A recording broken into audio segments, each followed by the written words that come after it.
Howdy, and welcome back. I'm Steven, and this is FWP Reviews. Today is my first video review of a movie this year. Coincidentally, it's also the first 10 out of 10 movie I saw this year. This review is for none other than Zack Snyder's Justice League.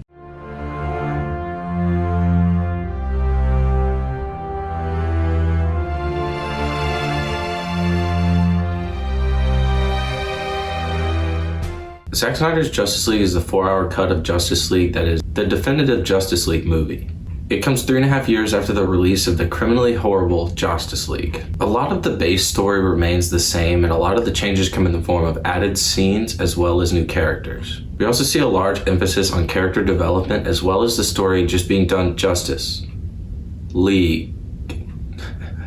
Okay, that's the only one. I have now seen this movie 3 times, and seeing as it is 4 hours long, I've got a lot of thoughts. I won't waste any more time, let's dive into my review of Zack Snyder's Justice League.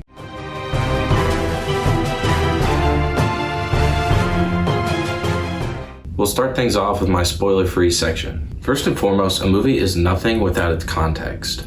In a world where we have all of the retrospect of the Justice League, it's almost impossible not to compare these two when you're reviewing them. In my review, I will try to showcase why I think this movie is a 10 out of 10 without drawing too many comparisons to the previous. And for now, I will get my blanket statement about the comparison between these two movies out of the way. Not only is Zack Snyder's Justice League the definitive Justice League movie, it runs laps upon laps around the Joss Whedon cut of Justice League for its 4-hour runtime. Every aspect of this movie, down to the aspect ratio, is done infinitely better. With that in mind, let's continue.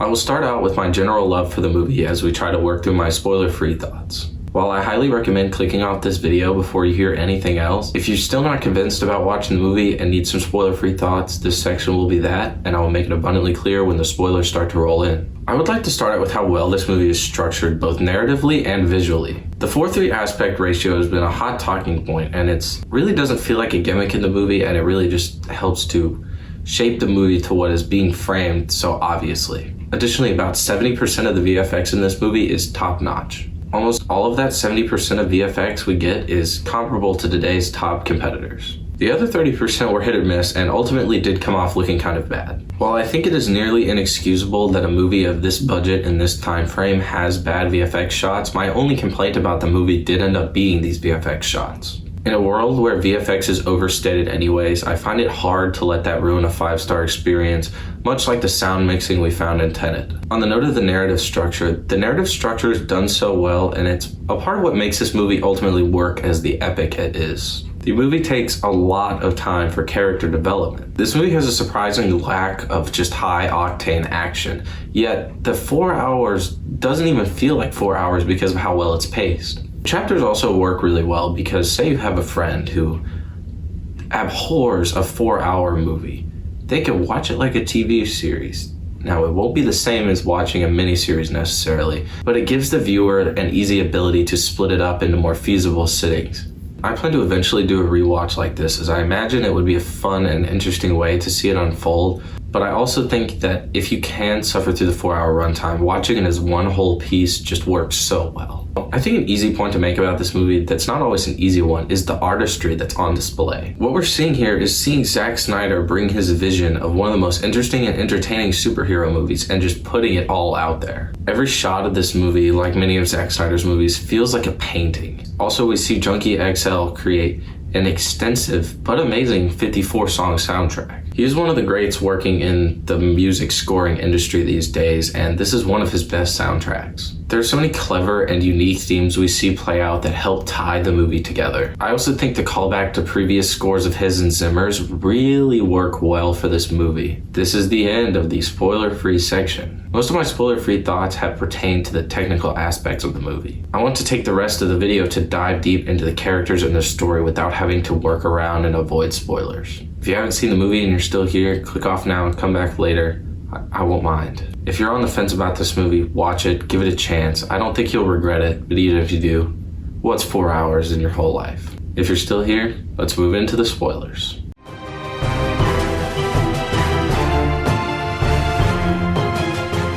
Zack Snyder's Justice League is about the characters and the mythology of these characters. His excellent interpretation of characters alongside comic book callbacks continue to amaze me in every single one of his movies. His talent for seeing a vision and a scope play out is so impressive, yet it never inhibits his ability to ground the movie back to reality. In this movie, we see setups for characters that people might argue needed a solo movie before we saw them in a team-up movie. I say to that, copying Marvel's formula will never work because nobody can do it like them. Marvel is at and has been at the top of their game for years now. The day they fall will be a mighty one, but it won't be to somebody trying to do what they did. It'll just be when their formula wears out or they just stop doing their formula well. Being in competition with Marvel is bad for business, and that's why I appreciate the approach this movie takes. On the notes of characters, let's start with Batman. Ben Affleck's Batman is one of the best live-action Batmans we've gotten. People who love and hate Batman vs. Superman alike all seem to come together on one thing, that Ben Affleck's performance as Batman is great.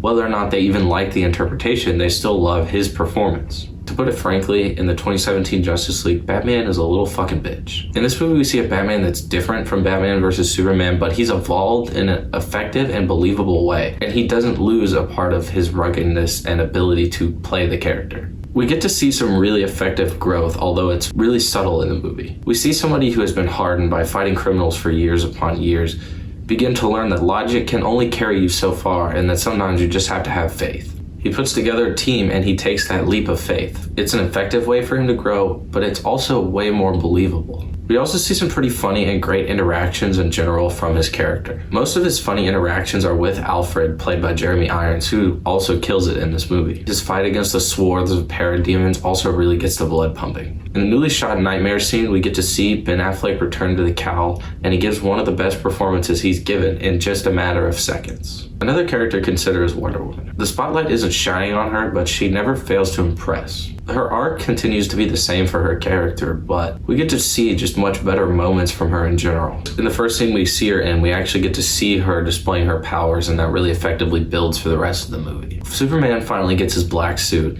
and it's something so simple and so wanted. It's a question of why there was even an option where they didn't do it. The scenes following his return are great. The fight between him and the League shows off his ridiculous power scale, and I loved it. The way that we see he's going to kill Batman if Lois hadn't showed up is a really excellent nod to what they're playing at in Batman vs. Superman. When Superman returns to the fight and absolutely rips into Steppenwolf, that was extremely entertaining, but the not impressed moment was the best of that scene by far. Aquaman is not at the center of this movie, but his power set coupled with Jason Momoa's great performance makes him a real joy to see on screen every time he shows up. He also delivers one of the best jokes in the movie. An aside on the jokes in this movie is that they are really well placed and paced.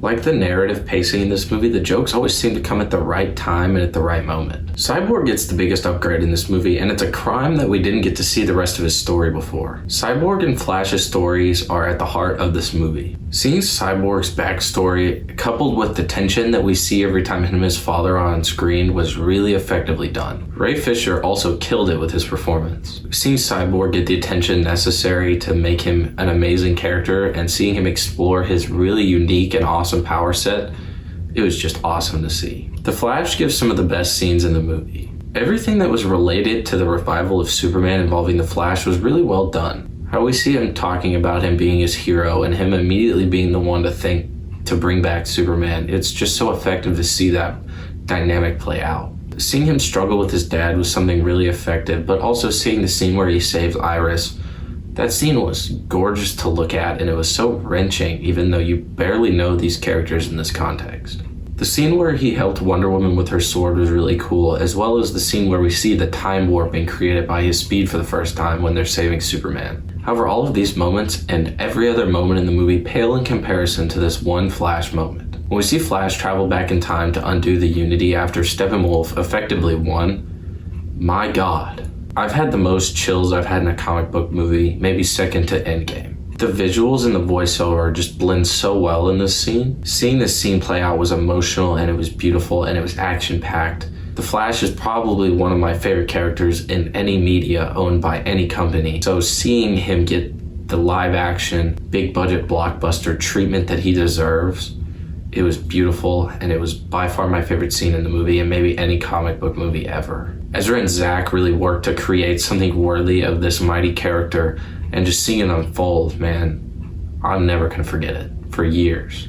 Quick fire additional moments I loved about this movie, because there's so many, and if I talked about all of them, we would literally be here all day. The Age of Heroes scene shows the mythology of the DC universe like no other. The presence that Darkseid shows when he's really just some sort of weird metal liquidy hologram, when he finds out that anti-life has been found out on Earth, I mean, the presence and the voice of Ray Porter is so good. Steppenwolf gets a visual upgrade and a motivation upgrade, and they both blend really well. The final nightmare scene where we see Jared Leto's Joker return, great stuff.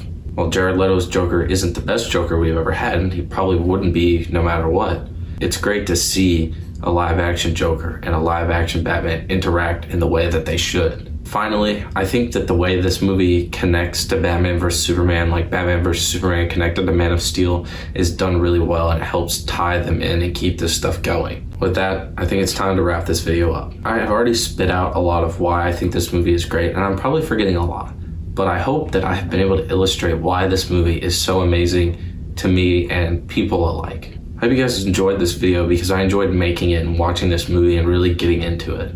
Next week I'll have a review of all of the MonsterVerse movies, all packed into one, of course, and it will be in preparation for the release of Godzilla vs. Kong. Until then, follow my Instagram at FWPReviews100 for daily written reviews about the newest movies. With that, this is FWP Reviews signing off. Thank you guys so much for watching, and I'll catch you on the next one.